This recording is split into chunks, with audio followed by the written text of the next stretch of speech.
सज्जनों और देवियों, इस समय जो हर रविवार को चलता है सदगुरु कबीर के बीजक के साखी प्रकरण की साखियां पिछले रविवार को जहां से मैंने छोड़ा था आगे लेता हूं। बनते भाग बेहड़े परा करहा अपनी बान, बेदन करहा कासो कहे को करहा को जान। करहा कहते हैं खरगोश को। वन से जंगल से भाग करके बेहड़े में पड़ गया। बेहड़े ने बीहड़, उबड़ खाबड़ जगह और गहरी जगह। खरगोश की तेज भागने की आदत होती है। किसी शिकारी के डर से तेज भगा और जा करके एक बीहड़ जगह में फंस गया। भगा तो रक्षा के लिए, लेकिन गहरे गड्ढे में जहां की झाड़ियां थी, उलझन थी, उसमें गिर गया। बेदन करहा कासो कहे, और करहा खरहा खरगोश अपनी वेदना किससे कहे, को करहा को जान। उस खरगोश की तकलीफ को कौन जाने। ये अन्योक्ति अलंकार में सदगुरु वेशधारियों के लिए कहते हैं। ये जीव की आदत है बंधन बनाने की। हर जगह ये बंधन बनाता है। राग करता है या द्वेष करता है। ये राग द्वेष इसको बांधते हैं, आदत है इसकी। गृहस्थी में सब बांधते ही एक दूसरे को। किसी किसी को व्याकुलता हुई, गृहस्थी छोड़ दी तो भगा, तो बेहड़े में पड़ गया। किसी संप्रदाय के झाली झंखाड़ में पड़ गया और गहरे में चला गया। अब वहां पर उस तकलीफ को किससे कहे, क्योंकि वहां मान मर्यादा हो गई। मान मर्यादा है लेकिन अबोध है, समझ नहीं है, या और वहां बंधन बना लिया। वह तकलीफ किससे कहे। बाहर अगर खरगोश होता मैदान में तो एक तरफ से दूसरी तरफ भाग जाता है। अब गहरे गड्ढे में है, वहां से कैसे भागे। गृहस्थी में होता तो इधर नहीं उधर भाग जाता है। अब साधु के संप्रदाय में आ गया और एक जगह दीक्षा ले लिया और समझ लिया यहीं से सब कुछ होगा। अब पीछे से लगता है कि ठीक नहीं है, तो शर्मा शर्मी पचमुआ काल घसीटन हार। वो शर्मा शर्मी पच के मरता है। बंधन बनाने की आदत है। साधु वेश धर करके भी अगर बंधन बनाया जाए तो वेश से कुछ कल्याण होने वाला नहीं। कौन बंधन में है, कौन निर्बंध है, इसकी समीक्षा अपना ही करना पड़ेगा। हम बंधन में हैं कि निर्बंध में, दूसरे की समीक्षा हम नहीं कर सकते। अपने आप को निर्बंध और दूसरे को बंधन मान प्रायः मानते हैं। ये साखी प्रायः साधु के लिए कही गई। हम आशा करते इसमें भी कोई साधु हो सकते हैं तो सावधानी से काम करेंगे।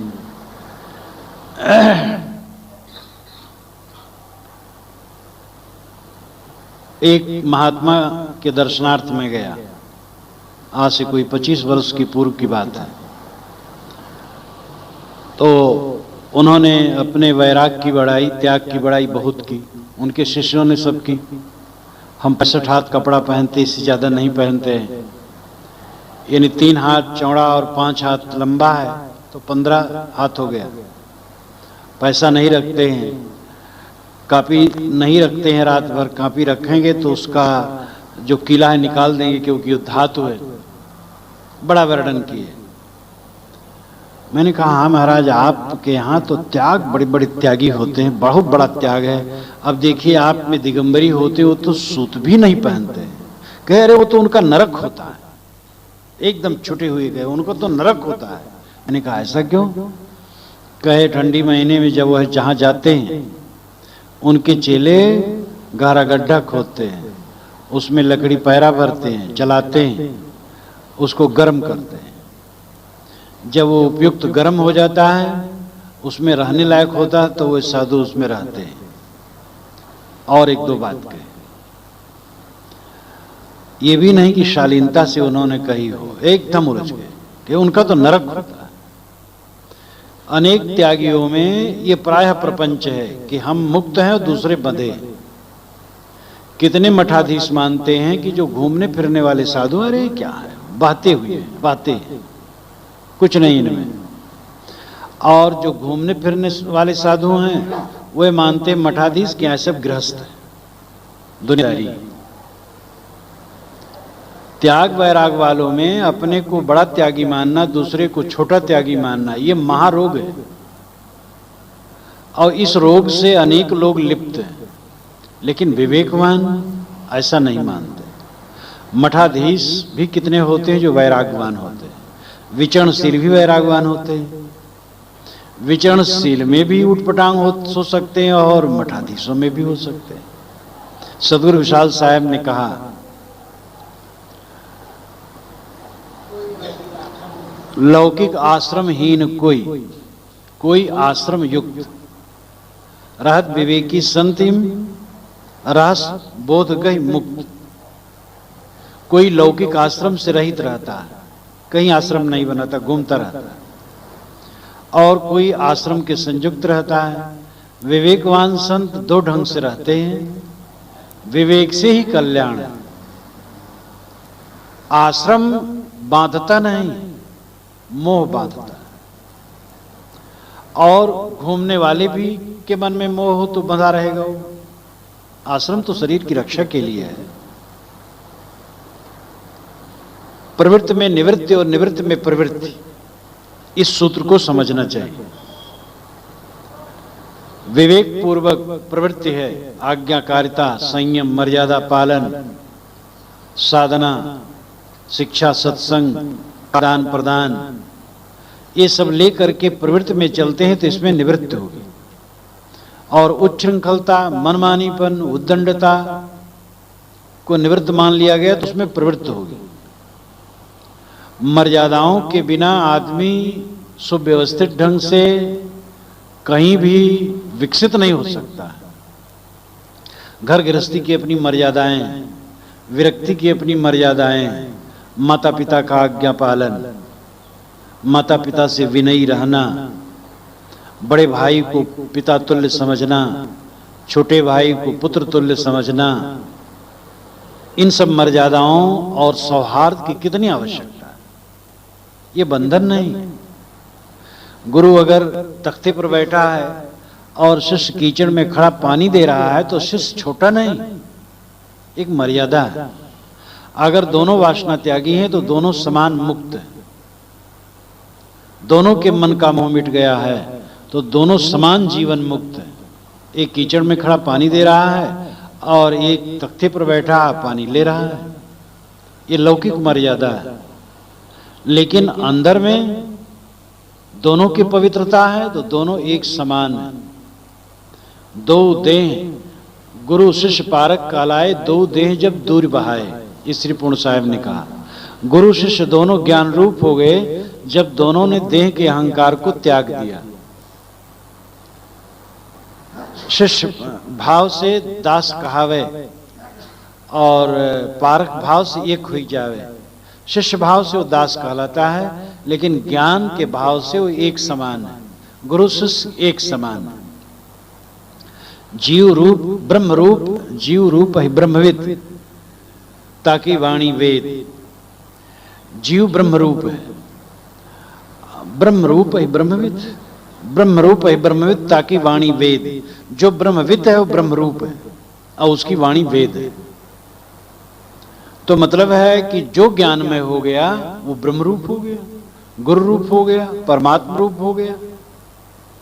और अगर शिष्य वैसा हो गया तो वो भी वही हो गया, और गुरु हो गया तो वो भी वही हो गया। गुरु शिष्य की अपनी मर्यादा है, पिता पुत्र की मर्यादा है, पति पत्नी की मर्यादा है, भाई भाई की मर्यादा है।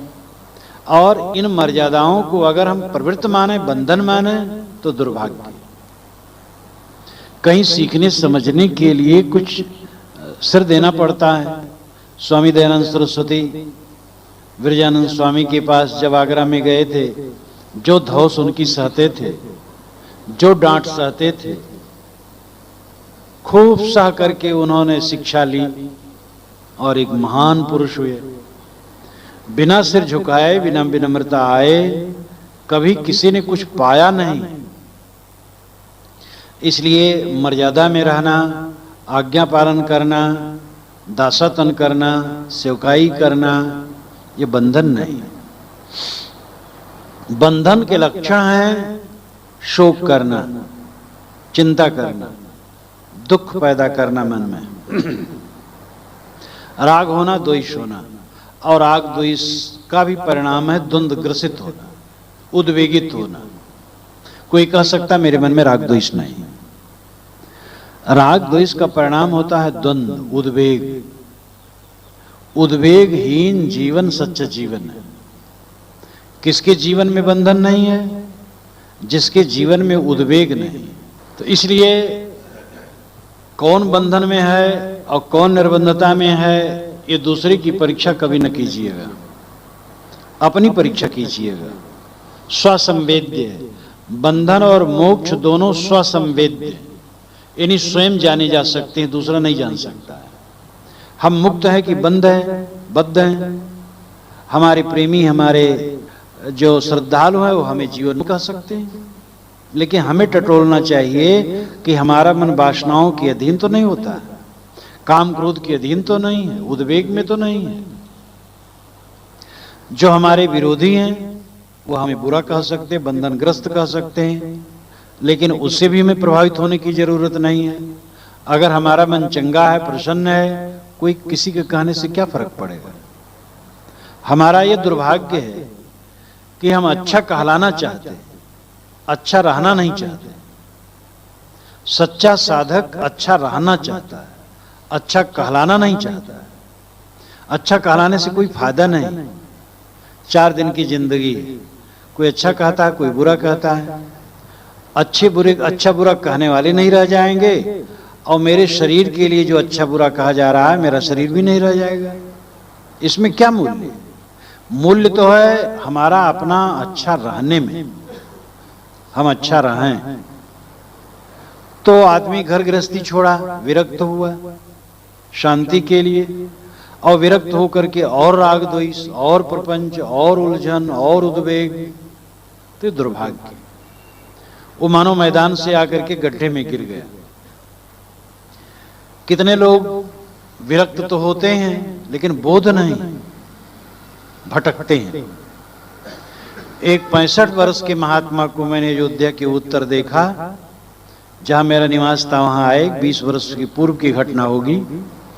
खड़ेश्वरी थे। कभी कभी मैं आपसे कहता हूं, खड़े खड़े रहते थे, खड़े नहाते थे, खड़े खाते थे, खड़े टट्टी करते थे, खड़े सोते थे।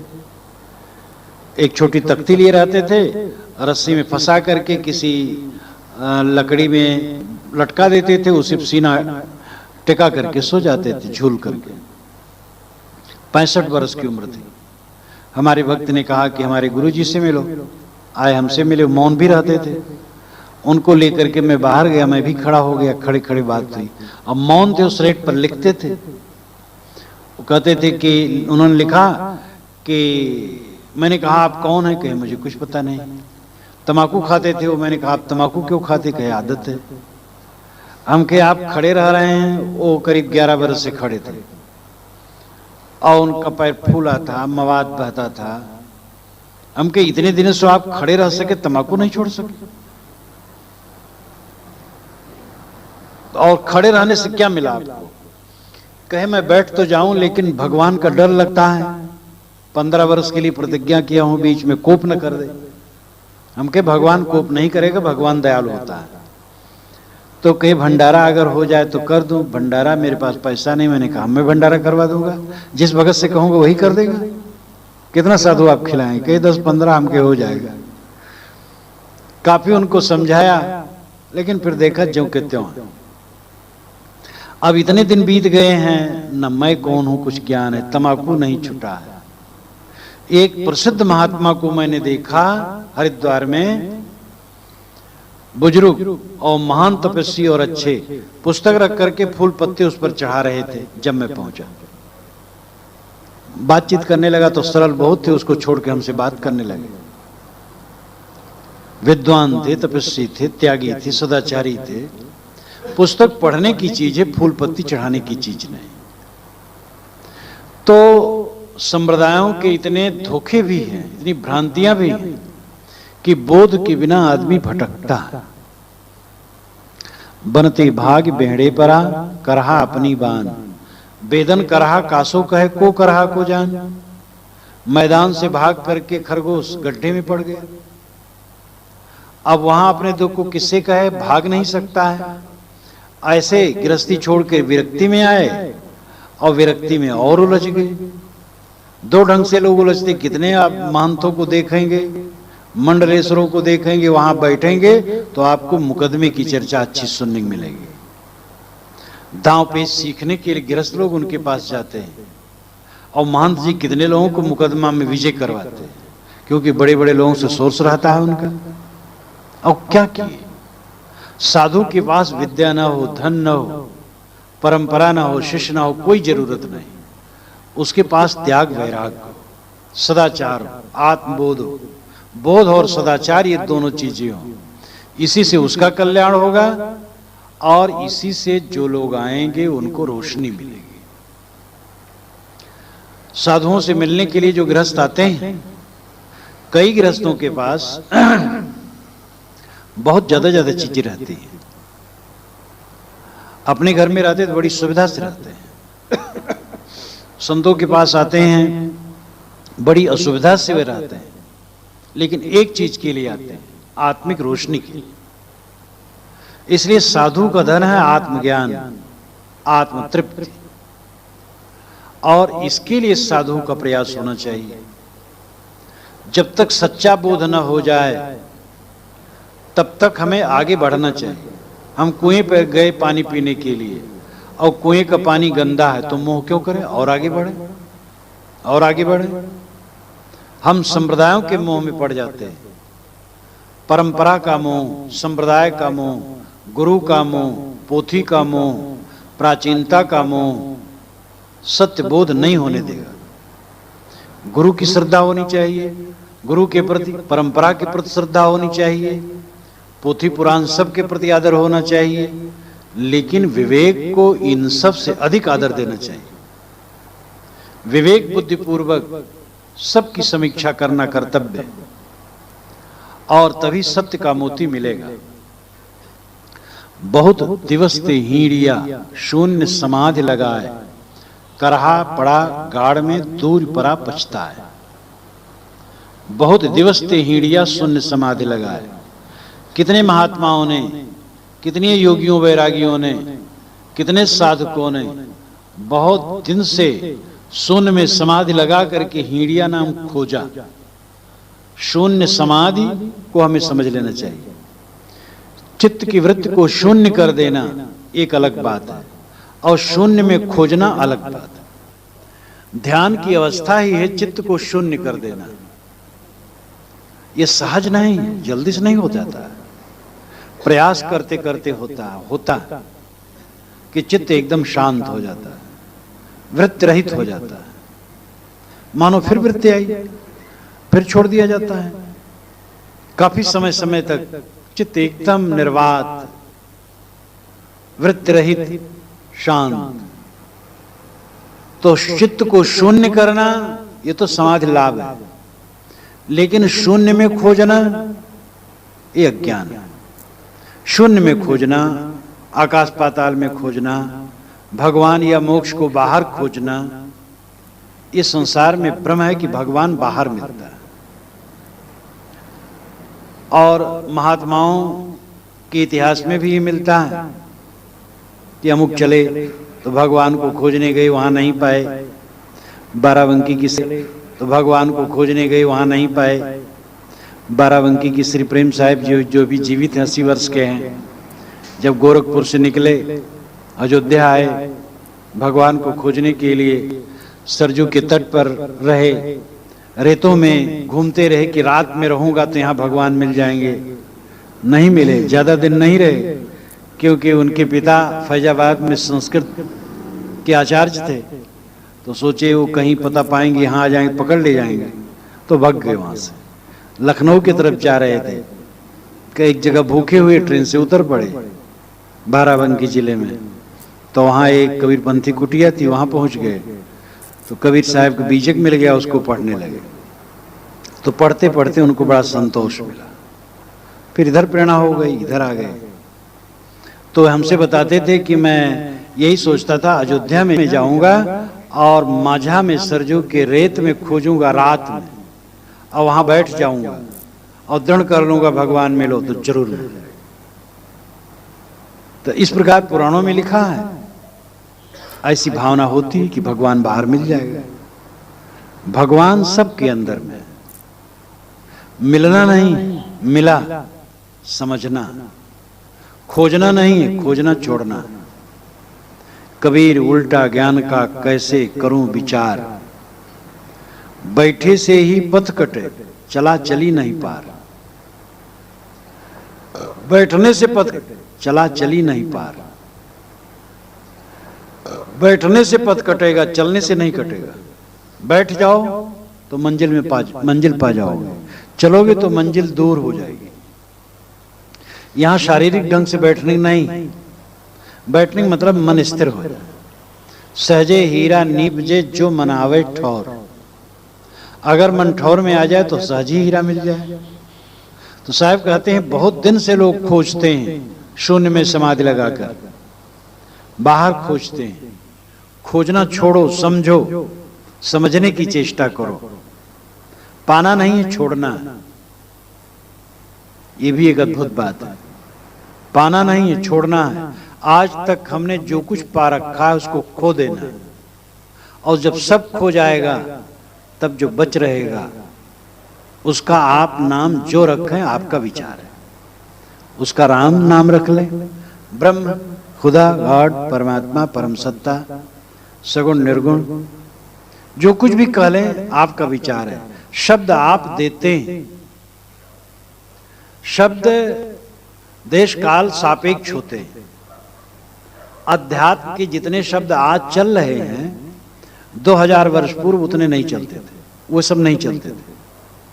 4000 वर्ष पूर्व और वो सब नहीं चलते थे। शब्द परिवर्तित होते रहते हैं, मान्यता में अंतर होता रहता है। शब्द में परिवर्तन, नियमों में परिवर्तन, पूजा पद्धतियों में परिवर्तन, ये सब परिवर्तन होता रहा, लेकिन सत्य में परिवर्तन नहीं होता। पंडित देखो हृदय विचारी, को पुरुषा को नारी, सा समाना घट घट बोले, वाके चरित अनूपा, वाको नाम काह कह लीजिए, ना वाके वर्ण न रूपा। तय मैं क्या करसी नरबौरे, क्या मेरा क्या तेरा, राम खुदाय शक्ति शिव एक, कौधो काहे नहीं हो रहा। वेद पुराण किताब कुराना, नाना भांति बखाना। वेद पुराण किताब कुरान में नाना प्रकार का वर्णन है, न कि सत्ता नाना प्रकार है, वर्णन में प्रकार है। कहने के तरीके में अंतर है, वस्तु में अंतर नहीं। पानी, आग, वाटर, जल, तो नीर, शब्दों में अंतर है, वस्तु में अंतर नहीं। कबीर साहब अपनी वाणियों में इसको तो बारंबार उन्होंने कहा। तो हम शब्दों के पीछे कहें कबीर भटकत फिरे पकड़ शब्द की छाएं, शब्दों की छाया पकड़ करके हम भटकते हैं, खोजते हैं। खोजना छोड़ो, जो अपने पास है उसको छोड़ना शुरू करो।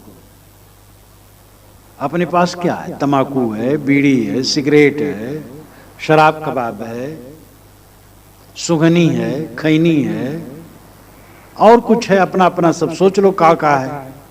उसको पहले छोड़ो। फिर मोह माया है, ममता है, उसको छोड़ो। सबसे निकट माना गया शरीर है, शरीर का मोह भी छोड़ना है। मैं शरीर नहीं हूं, शरीर एक खोल है, कुछ दिन मेरे निवास के लिए। मैं शुद्ध चैतन्य हूं, आत्मा हूं। शरीर के न रहने पर भी मैं रहता हूं, आज ही नहीं, कल भी था, परसों भी था, 10 वर्ष पूर्व भी था, 20 वर्ष पूर्व भी था, 50 वर्ष पूर्व भी था, और इसी तरह इस शरीर के पूर्व भी था, और इस शरीर के बाद भी रहूंगा, और इस शरीर के जो कण हैं ये भी रहेंगे, लेकिन शरीर के रूप में नहीं रहेंगे। इस संसार में वह उपस्थित नहीं होता है जो नहीं होता है, और इस संसार में जो है वो अनुपस्थित कभी नहीं होता है। केवल रूप बदलता है, केवल स्थान का अंतर होता है, आकार बदलता है, न कुछ मिटता है, न कुछ नए सिरे से बनता है, बस वही वही सब रहता है। आत्मसत्ता की नित्यता का बोध होना चाहिए। आत्मा अजर अमर और नित्य, इसका विनाश नहीं होता, और देह नश्वर है, और देह का फल यही है कि आत्मा का बोध पाले और भय मिट जाए, जीवन में पूर्ण निर्भयता आ जाए। भय एक कायरता है, भय एक मनोभावना है, भय एक विकार है, आसक्ति का पुत्र है भय। जिसकी आसक्ति समाप्त हो जाती है उसका भय समाप्त हो जाता है। इसीलिए दुनिया के संतों को आप निर्भय पाए, चाहे ईसा हो, चाहे बुद्ध हो, चाहे दयानंद हो, चाहे कबीर हो, चाहे सुकरात हो, चाहे लाओ त्से हो, चाहे और कोई हो, इनको आप देखिए निर्भय रहे। महात्मा गांधी राजनीतिक थे, लेकिन राजनीतिक होते हुए भी उनमें महात्मापन बहुत था, और इसीलिए कितना निर्भय थे। कोई भी हो, वो किसी के नाम से नहीं लिखा है, सबके अंदर में वही तत्व है। आप में भी जब ज्ञान पूर्ण विकसित हो जाएगा और मोह ममता मिट जाएगी तो आप भी निर्भय हो जाएंगे, और मोह ममता मिटने से आप कर्तव्य नहीं छोड़ देंगे। कबीर साहब ने इस विषय को तो खूब कहा, मोह ममता त्याग और पूरा कर्तव्य निभाना। कमल पत्र हैं संत जन रहे जगत के माए, बालक केरी धाय जो आपन जानत नाय। कमल के पत्ते पानी में रहते हुए पानी में लिपायमान नहीं होते। बालक की धाय नौकरानी सेवा करने वाली सेवा करती है, लेकिन मोह नहीं करती। ये सीख वो बारंबार देते हैं। गीता बारंबार ही कहती है, कर्म करो, ममता न करो, कामना न करो, कर्म करो। मोह छोड़ देने के बाद कर्म भी छोड़ दिया जाए, महाविनाश हो जाएगा। यही है, साधु रहते कर्म छोड़ दे, यहां बैठने लायक नहीं रहेगा। आप आते हैं स्वच्छ देखते हैं, इनका कर्म है। सुबह उठ करके झाड़ू ऊपर से नीचे तक लगाया जाता है, पोंछा जाता है पूरा चप्पा चप्पा, बटा रहता है हिस्सा। कौन ब्रह्मचारी किधर पोछेगा, महीने में बटा रहता है, सब पोंछ डालते हैं। इसकी आवश्यकता है। आप भी अपने घर को धोते पोछते हैं। कर्म के बिना तो जीवन में उज्ज्वलता आ ही नहीं सकती। दुर्भाग्य यही है कि ज्ञान के साथ साथ ज्ञान की हमने बात की, कर्म को छोड़ दिया। तुर्कों का जब हमला हुआ, महमूद गजनवी का हमला हुआ, जहां से वो चला था तहां से सोमनाथ एकदम गुजरात का दक्षिणी हिस्सा और समुद्र के तट पर है। अनेक रजवाड़े थे, कोई कुछ नहीं बोला। और कितने ऐसे विद्वान थे जो राजा के मंत्री थे, और वे वेदांत पर, कर्मकांड पर, पूजा प्रतिष्ठा पर, तीर्थ पर, योग पर, भक्ति पर बहुत ग्रंथ संस्कृत में लिखे हैं। लेकिन कहीं एक जगह भी नुक्ता उन्होंने नहीं रखा, बिंदु नहीं रखा कि महमूद गजनवी आया, इस प्रकार लूटा, भारतवर्ष वालों की ये कमजोरी थी, ये कमजोरी न होती तो न लूट सकता। कोई विवरण नहीं दिया। हेमाद्रि बहुत बड़े विद्वान थे और आज मंत्री थे, और बहुत बड़े लेखक थे। धर्म के इतिहास में तो उनका नाम बारंबार आता है, लेकिन कहीं कुछ भी नहीं लिखा, कोई नहीं लिखा, मतलब ही नहीं था। मराठों ने बंगाल पर हमला किया, तो जब मराठों को अंग्रेजों ने परास्त किया तो बंगाली खुश हुए। ये अभागे आपस में ही लड़ते थे, राष्ट्रीय भावना ही नहीं थी। राष्ट्रीय भावना की जरूरत है, सामाजिक संगठन की जरूरत है, परिवार उद्धार की चेष्टा की जरूरत है, श्रम की जरूरत है। श्रम से ही अन्न मिलेगा, वस्त्र मिलेंगे, मकान मिलेगा। कर्म का त्याग कोई संत नहीं बताता है। कर्म करो लेकिन मोह का त्याग करो। कबीर भरम ना भागिया बहुविध धरिया भेष, साईं के परचावते अंतर रह गई रेस। साहब कहते हैं कि बहुत प्रवेश बनाया लेकिन भरम न भगा, तो वेश बनाने से क्या होगा? सुर नरमुन यति पीर औलिया, ये सब भुलाई गई नखरे मां, मोर हीरा हेराई गए कचरे मां। साहब की वाणी इतनी मार्मिक, बड़ी सरल देहाती भाषा में वो कहते हैं। कई बार खड़ी बोली में उनकी वाणी है, लेकिन देहाती लेके, और कहीं कहीं बिल्कुल देहाती जैसे। सुर नरमुन यति पीर औलिया, ये सब भुलाई गए नखरे में, मोर हीरा हेराई गए कचरे में। हम वेश के नखरे में भूल गए, वेश बनाते रहे और इतनी मिट्टी से हाथ धोना चाहिए, इतनी बार धोना चाहिए, इसकी बड़ी व्याख्या करते रहे। नहाने धोने की व्याख्या करते रहे। शूद्र की परछाई पड़ जाए तो कपड़े के सहित नहाना चाहिए। एक तरफ भारतीय परंपरा का ज्ञान है कि एक ही ब्रह्म है, सत्ता एक ही है, या कम से कम ये तो सब मानते हैं कि सभी में वही तत्व है। और दूसरे तरफ भाई को भाई अछूत कहता है। हमारे देश में एक बहुत बड़े वर्ग को अछूत कहा गया और इसने भारतवर्ष के कमर को तोड़ दिया।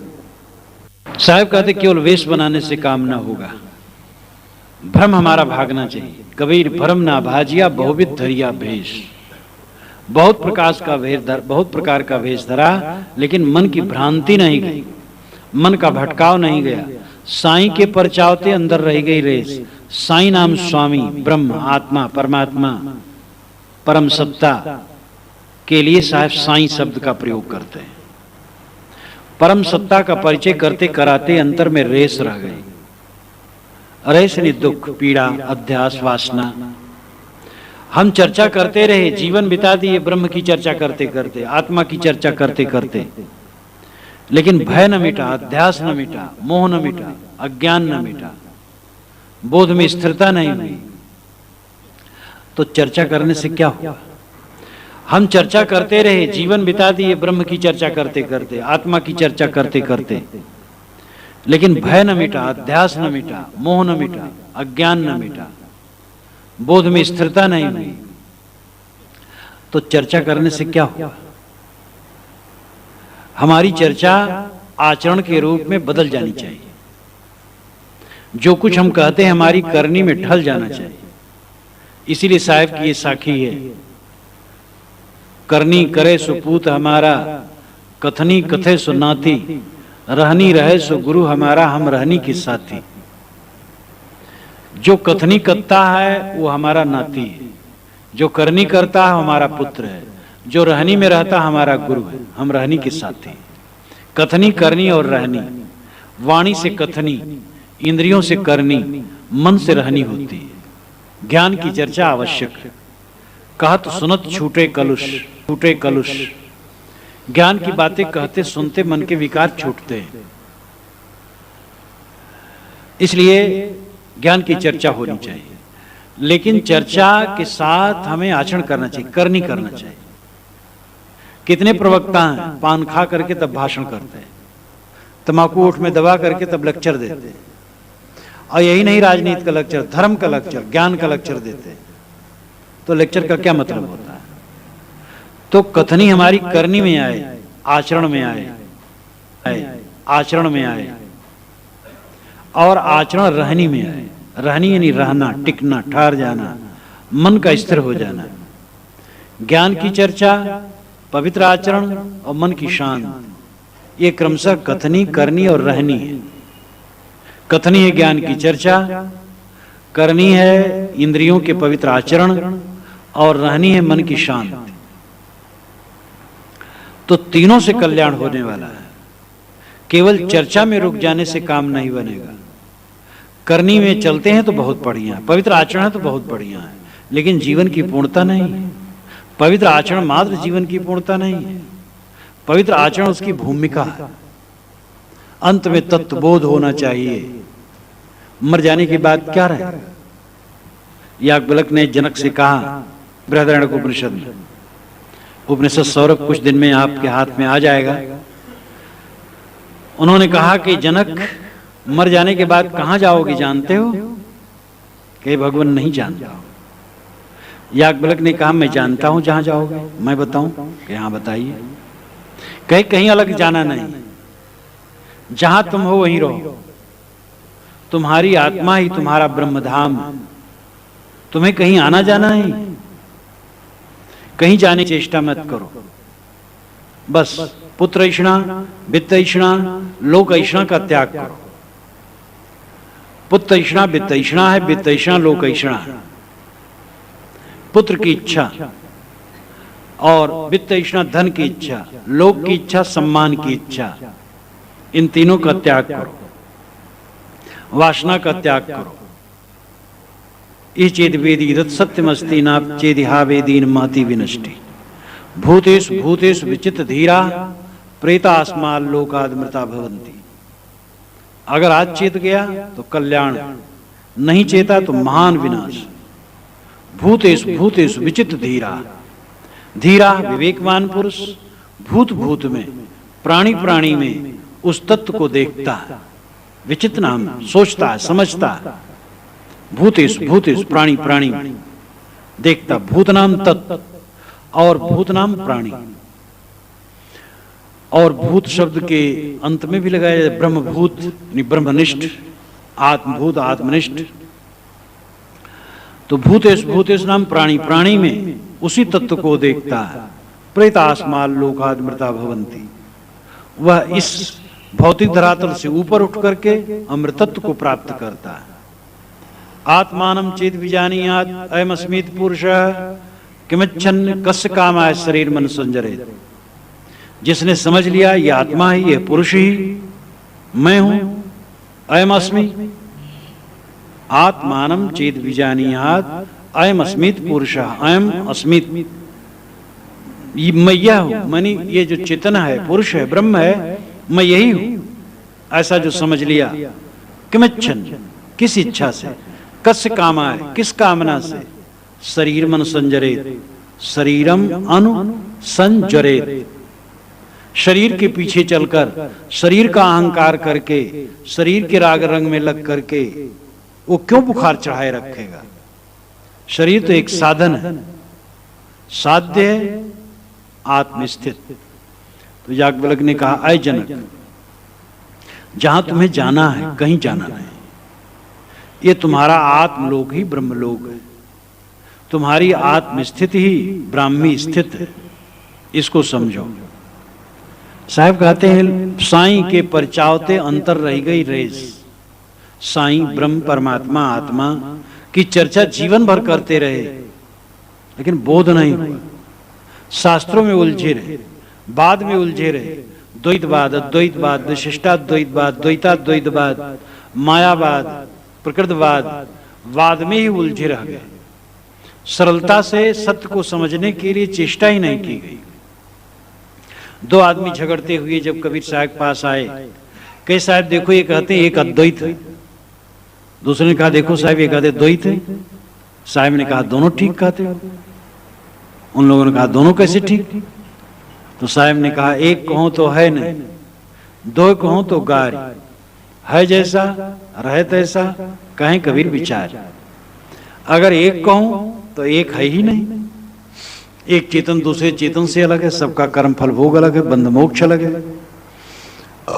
और एक तत्व से दूसरे तत्व अलग है, एक तत्व में असंख्यात कण है, विविधता भरा संसार एक है ही नहीं। एक में स्फूर्ण क्रिया संस्कार हो ही नहीं सकता है, अनेक है, प्रत्यक्ष है। एक कहो तो है नहीं, दो कहो तो गारी। लेकिन जब साधक समाधि में पहुंच जाता है, संकल्प शून्य हो जाते हैं, चित्त शांत हो जाता है, तो वहां दूसरा कौन है? वहां तो शेष शिव स्वरूप है, कल्याण स्वरूप है, प्रपंचोपशमम शांतम शिवम अद्वैतम। प्रपंच का उपशमन हुआ, प्रपंच नाम विस्तार, चित्त ही विस्तार है। चित्त उपस्थित होता है तब विस्तार आता है। आप गाढ़ी नींद में रहते हैं, चित्त लीन रहता है, तो विस्तार कुछ नहीं रहता, शांत सुषुप्त रहते हैं, स्वापीत रहते हैं। सुषुप्त का अर्थ है स्वापीत, स्व और अप दो पदों को मिला करके सुषुप्त शब्द बना है। स्व नाम खुद, अपीत नाम पाना, अपने को पाना सुषुप्ति। गाढ़ी नींद में आप अपने को पा जाते, इसलिए महासुखी हो जाते हैं। कर्जी हो, गर्जी हो, भिखार हो, दुखी हो, राजा हो, बादशाह हो, कंगाल हो, सुषुप्त में गया महान, सब बराबर। लेकिन वो अवस्था जन्य सुषुप्ति है, ज्ञान जन्य नहीं। नींद खुली फिर दुख शुरू हो गया। लेकिन जो जागृत अवस्था में सुषुप्त है वो धन्य है। आज शंकराचार्य ने कहा शेते सुखम कष्ट, कौन सुख से सोता है? तो स्वयं उत्तर दिया समाधि निष्ठ, जो समाधि में निष्ठ है वो सुख से सोता है। तो जो जागते जागते सुषुप्त है, जागते जागते स्वापीत है, आत्मा को प्राप्त है, आत्मलीन है, वो मानो सोया है। सोने में गाढ़ी नींद में जो सुख है उससे बढ़िया सुख है, क्योंकि गाढ़ी नींद का सुख तो क्या है, जागत और दुख। अब वो गाढ़ी नींद में नहीं है, खाता पीता हंसता बोलता काम धंधा करता सेवा करता और सुखी है, क्योंकि मन से कांटा निकल गया भय का, राग का। इसलिए जागृत सुषुप्त है ज्ञानी। तो लोग खोजते हैं, ब्रह्म को खोजते हैं, परमात्मा को खोजते हैं। साईं के परिचावते अंतर रह गई रेस। बिन डांडे जग डांडिया सोरठ परिया डांड, बाटनिहारे लोभिया गुरते मीठी खाण। बिन डांडे जग डांडिया, साहब कहते हैं कि दुनिया के लोगों को किसी ने दंड नहीं दिया, लेकिन स्वयं दंडित हुए। आप तंबाकू खाना शुरू कर दिए, अब दंडित हो रहे हैं, किच किच थूक रहे हैं, दांत खराब कर रहे हैं, मुंह खराब कर रहे हैं। पान खाना शुरू कर दिए, सब दांत खराब कर रहे हैं। क्या फायदा पाए? कौन दंडित किया? अब कहेंगे ऊपर वाला चाहेगा तो छूट जाएगा। भीतर वाले ने तो खाना शुरू किया है, ऊपर वाला छुड़ा कैसे देगा? अब भीतर वाला चाहेगा तभी छूटेगा। बाहर खोजो मत, भीतर खोजो। तो बिना दंड दिए लोग दंडित होते हैं। लोग आते हैं, मिलते हैं, अपना दुख रोते हैं। एक सज्जन आए, महाराज 4 लड़के हैं, एक लड़के की शादी कर दिया, दुकान बनवा दिया, खूब पैसा कौड़ी है, अब वो एकदम ठेंगा दिखा दिया, बात भी नहीं करता। दूसरे महाराज शादी करने की तैयारी है, उससे कहा बेटा 400 रुपये जरा जरूरत है दे दो, वो बोला ही नहीं। हम क्या, अच्छा उसकी शादी कर दो, शादी तो आपको करने है। मैंने कहा कुछ चाहो मत बच्चों से, सेवा कर दो उनकी, उनसे सेवा न चाहो। दुख तो यह है कि आप सेवा चाहते हो, पाना चाहोगे दुख होगा ही। तो बिन डांडे जग डांडिया, बिना दंड दिए सब लोग दंडित है, मोह बस दंडित है। नारी पुरुष मध्य में धरत जीव तह दे, रक्षक तिनके होत सोई मान हम ममये। माता पिता रास्ता, जीव राही है। राही जीव कहां देह धरे? माता पिता के बीच में धरेगा। वो राही है, देह धर लिया। आपने मान लिया मेरा बच्चा है और है वो राही, तो पहली गलती तो आपने की। आपको समझना चाहिए राही है, मेरे बीच में आकर के देह धर लिया है, बस पथिक है। आपने अपना बच्चा मान लिया तो दुख होगा ही। पथिक मानो सब, फिर दुख नहीं होगा। बिन डांडे जग डांडिया सोरठ परिया डांड। सोरठ, सोरठ यानी जुआ का पासा। 16 कोष्टक में खेलते हैं। वैदिक युग में 53 कोष्टक होते थे। ऋग्वेद के 9वें मंडल के 34वें सूक्त में है, कवस नाम के ऋषि, और उन्होंने वर्णन किया है 14 मंत्रों में। जुआ का बड़ा विस्तृत वर्णन किया है। जुआ बड़ा आनंददायक है। जैसे पर्वत से सोमलता लाया जाता है और उसको घोंट करके रस निकाला जाता है और पिया जाता, आनंद आता है, वैसे जुआ से आनंद आता है। लेकिन जुआ बहुत दुखदायी है। फिर दुख का वर्णन उन्होंने किया है, इतना वर्णन किया है कि एकदम नक्शा रख दिया है। जुआ ठंडा होते हुए भी आग के समान जला देने वाला है, छुरी के समान चुभने वाला है, कांटा के समान गड़ने वाला है। जुआड़ी की माता रोती है, जुआड़ी की पत्नी के कपड़ा नहीं है, जुआड़ी को कोई कर्ज नहीं देता है, और अगर पैसा दिया तो उसका मन संशय ग्रसित हो जाता, लौटेगा कि नहीं लौटेगा। जो जुआड़ी सुबह घोड़े पर निकलता है, शाम को वो ठंडे से सिकुड़ करके कहीं आग तापता है, वस्त्र भी शरीर पर नहीं रह जाते क्योंकि हार चुका रहता है, और उसको भूख रहती है तो दाने नहीं मिलते। बड़ा बढ़िया वर्णन किया गया है ये ऋग्वेद के 9वें मंडल के 34वें सूक्त में, 14 मंत्रों में वर्णन है। और कहा गया कि कोई जुआ मत खेलो, खेती करो, खेती करो, खेत से जो धान्य मिले, धान्य का मतलब है अनाज, कोई भी अनाज धान्य, और उससे तुम्हें स्त्री भी मिल जाएगी और पशु भी मिल जाएंगे। पुरुष प्रधान समाज था, इसलिए पुरुष को संबोधित किया गया है। बहुत पुरा काल में स्त्री प्रधान समाज था, तब पुरुष गौण था। स्वामी शंकराचार्य ने भी इसको माना है, वहां उन्होंने अर्थ नहीं बदला। जब वहां पर बृहदारण्यक उपनिषद के आखिर में आया है, जहां 50 से अधिक ऋषि के मातक पता पितक पता नहीं है, तो उन्होंने कहा है कि मातृ प्रधान स्त्री प्रधान समय में पुरुष मेधावी और योग्य होते थे, ये उन्होंने भी कहा। तो एक जमाना था कि नारी प्रधान समाज था, लेकिन वैदिक युग में पुरुष प्रधान हो गया था। तो 53 कोष्टक बताए गए हैं, उसमें 53 खाने बताए गए हैं। तो जुआ सोरठ पर्याडार, सोरठ का लाक्षणिक करते जुआ डांड पड़ गया, यानी तुम्हारा जुआ फेल हो गया। ये मानो जीवन एक जुआ, लेकिन इसमें तुम हार गए। जुआड़ी जब हार जाता है उसकी दयनीय दशा देखो। और इसी प्रकार लोगों की दशा है, सब जुआड़ी, सब हारे। और जवानी में नहीं हार लगती, लेकिन है हार। बुढ़ापन पहुंच करके पता लगेगा पूरी हार हो गई। कोई कहा नहीं मानता है और कहा मनवाने की इच्छा है। इंद्रियां शिथिल हैं, भोगने की इच्छा है, तो एकदम जुआ हार जाओगे, बुढ़ापा में तकलीफ होगी। इसलिए पहले से जीतो। बाटन हारे लोभिया गुरते मिट्टी खान। साहब कहते लोभी लोग बाटनी हार गए, बाटनी नाम दांव। ये लोभी लोग दांव हार गए। लोभी ही तो ठगाता है। कभी लोभी के गांव में ठग नहीं पड़े उपास। जो जहिमत को लोभिया तहगर ठग को बास। अगर ठग आ गया और कहता है मैं 1 का 4 गुना देता हूं, 1 रुपया लाओ 4 रुपये बना दूंगा, सब लोभी इकट्ठे हो जाएंगे रुपया लेकर और हारेंगे। और क्या होगा? लोभी ही हारता है। तो बाटन हारे लोभिया, ये भोग के लोभी, सम्मान के लोभी, पुत्र के लोभी, धन के लोभी, पद के लोभी, ये अपने जीवन को हार गए। गुड़ ते मीठी खाण। साहब कहते गुड़ से, यानी गुड़ से खाण मीठी होती, शक्कर मीठी होती और अच्छा होता है। गुड़ जो है, गुण की दृष्टि छोड़ो, लेकिन उसकी परिपक्वता की दृष्टि से गुड़ कच्चा माल है और शक्कर शोध करके परिशोधित है और पक्का माल माना जाता है। गुड़ ते मीठी खाण, यहाँ केवल निर्देश है कि गुड़ को हम खाण न बना पाए, कच्चे माल को हम पक्का माल नहीं बना पाए। ये कच्चा माल मानो जीवन हमें मिला, इसको और कच्चा कर डाले। और भोग वासना मोह माया और अनेक प्रकार व्यसन और कुकर्म में इसको और कच्चा कर डाले। ये जो कच्चा माल मिला था मानव जीवन, इसको हमें शोध करके पक्का करना था, लेकिन हमने इसको पक्का नहीं किया और इसलिए हम अपने जीवन को हार गए।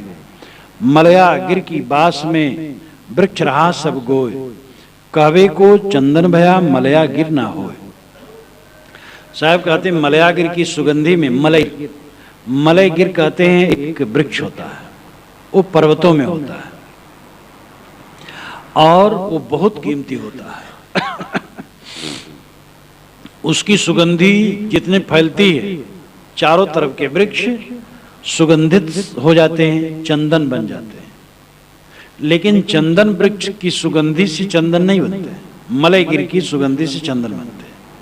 अब ये तथ्य है कि केवल कवि कल्पना है, केवल समझाने के लिए, ये हमें पता नहीं।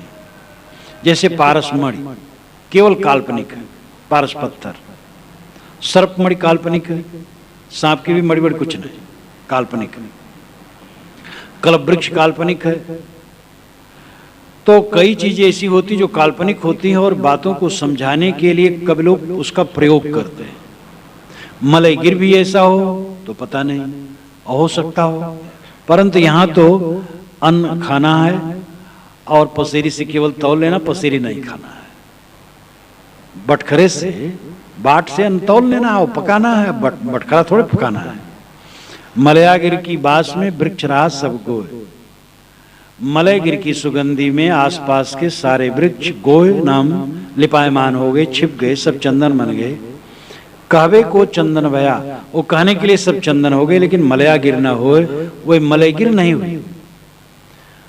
ये अन्योक्त अलंकार साहब जीवात्मा के लिए देते हैं।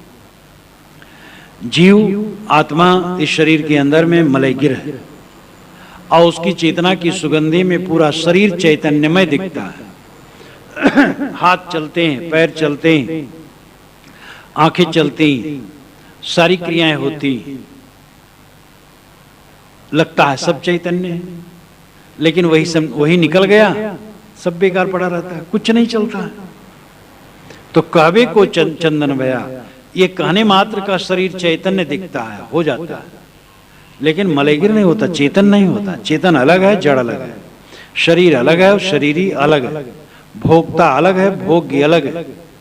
इस भेद को समझना चाहिए। दाल भात को रोटी सब्जी नहीं खाते, न तो पीढ़ा और लोटा खाते। भोग को भोग नहीं भोगते, भोक्ता भोग को भोगता। भोक्ता आत्मा, भोग्य पदार्थ, जड़ पदार्थ। जहां ये माना जाता जड़ ही जड़ है, चेतना नाम की कोई चीज ही नहीं है स्थिर, तो ये मानते ही कि भोग ही भोग को भोग रहा है।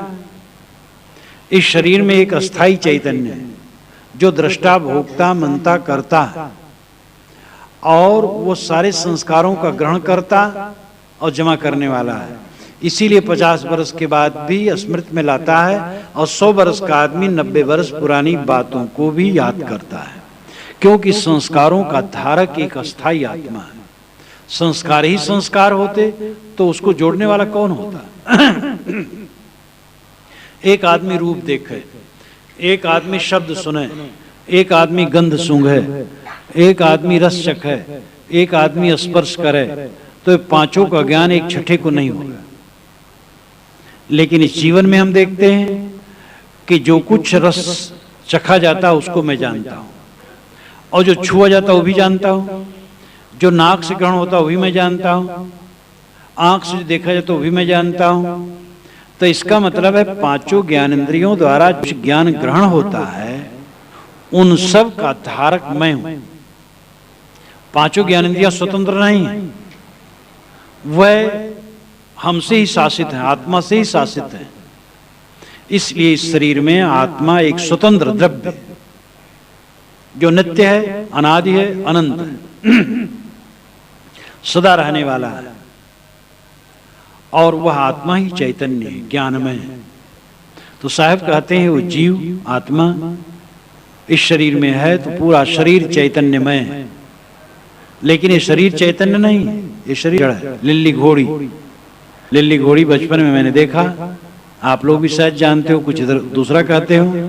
अयोध्या से उत्तर ये शरीर जन्मा है, तो लिल्ली घोड़ी आई बच्चे का, तो उसमें मांगने वाले आते थे, तो कागज की घोड़ी हो, बांस का ठाट बना करके घोड़ी हो, कागज से मढ़े, और उसमें बीच में स्वयं घुसे रहते थे, कमर में बांधे रहते थे, और कोड़ा लिए रहते थे, और भागते थे, ही स्वयं करते थे, उसको पीटते थे, भागते थे। तो लिल्ली घोड़ी, ये शरीर लिल्ली घोड़ी है, इसको लेके हम ही भागते हैं, चलते हैं, फिरते।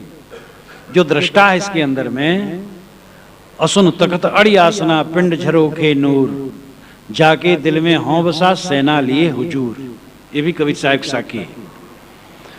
इस शरीर के अंदर में जो हुजूर वो आत्मा बसता है, और पिंड झरोखे नूर, ये शरीर के झरोखों से उसका नूर बाहर विकीर्ण होता है, आंखों से दूर तक देखता है, कान से सुनता है, और इंद्रियों से जानता है। तो आत्मा साक्षी चैतन्य अंदर में बैठा है, उसके रहने से शरीर जगमगाता है, वो नहीं रहेगा, शरीर बेकार हो जाएगा। इसलिए अपने स्वरूप को शरीर से भिन्न समझो, शरीर साधन मात्र समझो, और अपना स्वरूप, अपने स्वरूप की स्थिति साध दे। मलयागिर की बास में बेधा ढालास, बेना कबो न बेधी जुग रहिया पास। मलयगिर की सुगंधी में आसपास के ढाक पलास बिध गए, चंदन बन गए, लेकिन जुगान जुग से उस मलयगिर के पास में बेना बांस रहा, वो न विधा वो वैसे रह गया। ये संगत के विषय में साहब उदाहरण देते हैं। मलयगिर के पास में ढाक पलाश बहुत साधारण वृक्ष होते हैं, लेकिन वो चंदन बन जाते हैं, सुगंधित से भर जाते हैं। और बांस उससे बहुत बड़ा होता है, लेकिन वो नहीं बिकता, वैसे रह जाता है। क्यों? बांस में पोलापन है, गांठदार है और नीरस है। नीरसता भक्तिहीनता, गांठ अहंकार है, पोलापन कपट है। ढाक पलाश में सब नहीं है, निर्ग्रंथ है, रसदार है, पोलापन नहीं है, इसलिए वो चंदन बन गया। और बांस में पोलापन है, नीरस है, गांठदार है, वो चंदन नहीं बना। सत्संग में जाकर के सामान्य जीव संत हो जाते हैं, अहंकारी जीव वैसे वैसे रह जाते हैं। बड़े गए बड़ापने, रोम रोम अहंकार, सदगुरु के परिचय बिना चारों वर्ण चमार। कवि साहिब वाणी तो कहने में निधड़क, सदगुरु के परिचय बिना चारों वर्ण चमार। सदगुरु से आत्मज्ञान नहीं हुआ, चारों वर्ण के लोग चमार है। चमड़े ज्ञान है, चमार है। आत्मज्ञान हो, ब्राह्मण है। हर आदमी ब्राह्मण बनने का अधिकारी है।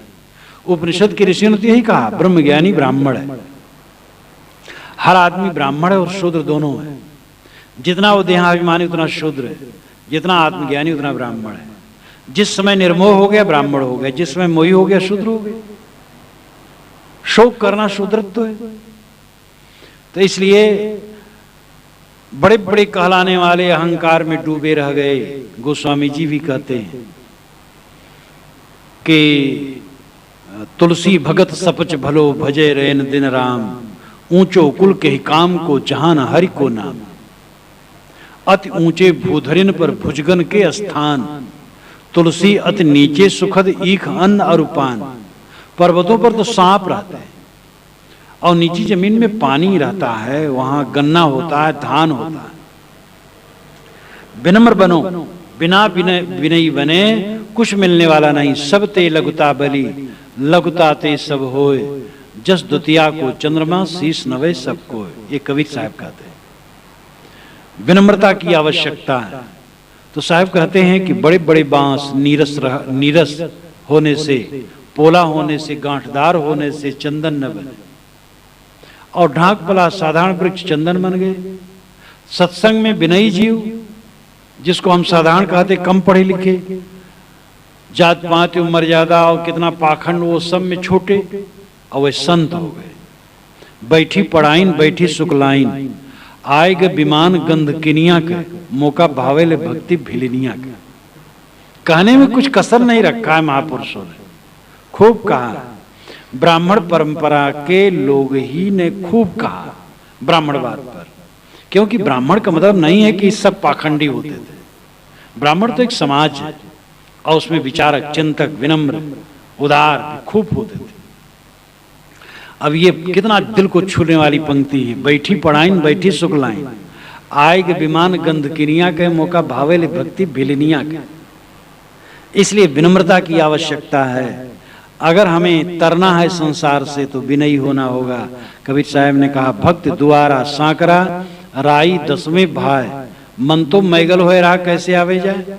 भक्ति का दरवाजा तो सकरा राई दाने के 10वें हिस्से बराबर है, और हमारा मन हाथी बना हुआ है, तो कैसे उसमें आ जाएगा। अगर उसमें भक्ति में प्रवेश करना तो विनयी बनो। तन धन की कौन बढ़ाए, देखत अखियां मटियां मिलाई।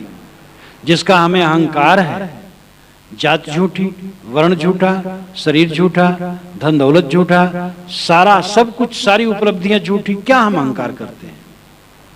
तब कुल काको लाजी हैं जब लय धरा मसान। साहब कहते तब तुम्हारे कुल की लज्जा कहां रहेगी जब संसार में तुम लटाए जाओ। इसलिए पहले जगने की जरूरत है। एक सज्जन से मैंने कहा कि आप सत्संग में क्यों नहीं आते हैं। कि महाराज ऐसा है, जहां आप इस समय सत्संग कर रहे हैं जरा वहां छोटे लोग ज्यादा हैं, इसलिए मुझे आने में संकोच लगता है। हम के अच्छा, आपकी कद बड़ी लंबी है, आप वहां लोग छोटे छोटे रहते, आप बड़े लंबे लंबे हैं क्या।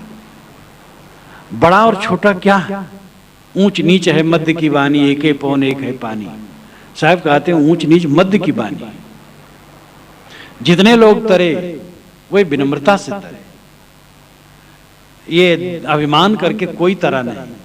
इसलिए हमें विनम्र होने की आवश्यकता है। सदगुरु की वाणी में मैंने आज साधकों के लिए पहले कहा जाता, साधु सन्यासियों के लिए जो वेश तो धर लिए, मत में आ गए, लेकिन उनको सच्चा आत्मज्ञान नहीं, सच्ची रहनी नहीं, वहां से ज्यादा यहाँ उलझ गए, तो रहने की जरूरत है।